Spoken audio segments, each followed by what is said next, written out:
Hi, my name is Janet and welcome to jaujacocinamexicana. Today we're making huevos rancheros. And the star of our recipe is going to be our salsa ranchera. So now let me list the ingredients for you.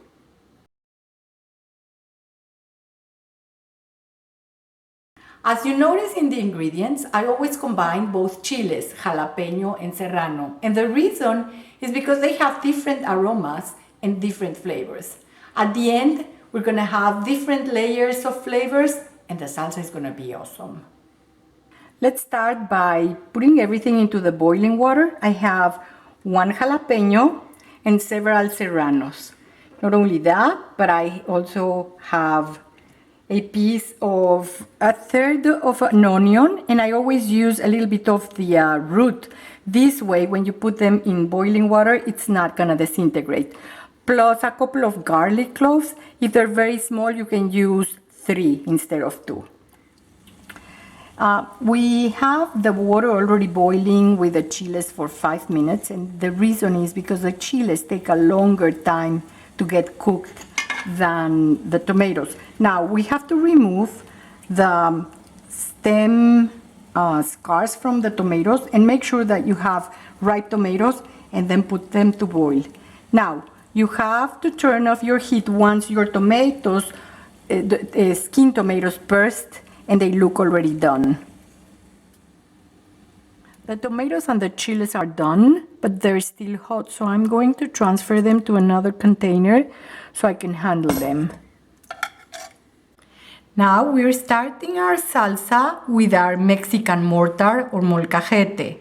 I'm using the 2 garlic cloves that we already boiled, and I have one that is completely raw. So we're gonna start by smashing them in our molcajete, and then we're gonna continue with our blender or food processor.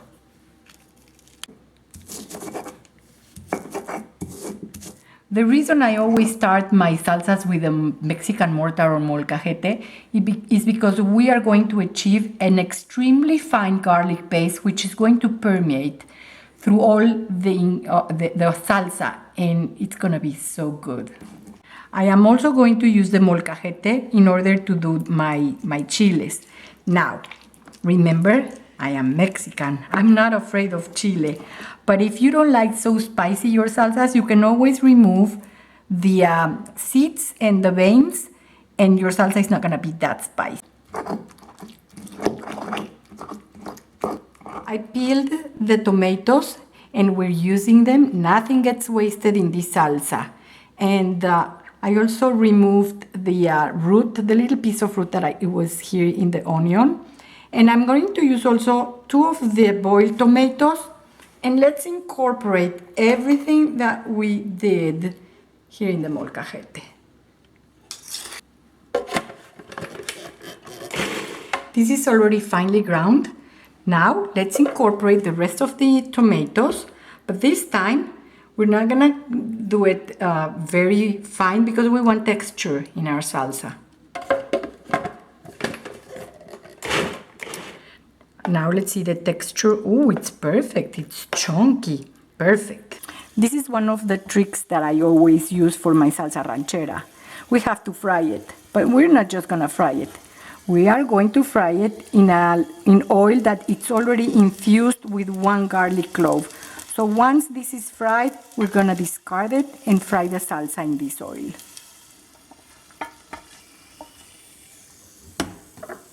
Now let's add the salsa.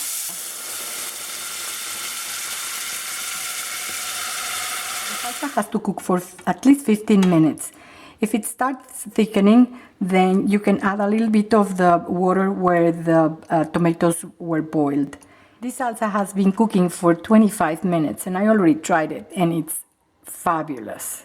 Okay, let's put everything together. And let's fry the tortillas.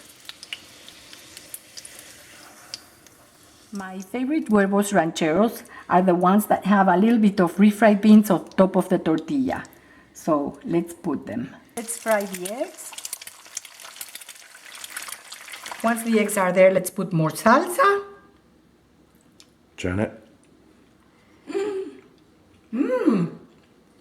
I couldn't resist. They're so good. Thank you for being with us and see you till the next recipe. Inglés. Hi, my name is Janet. No te rías. No voy a guardar el inglés.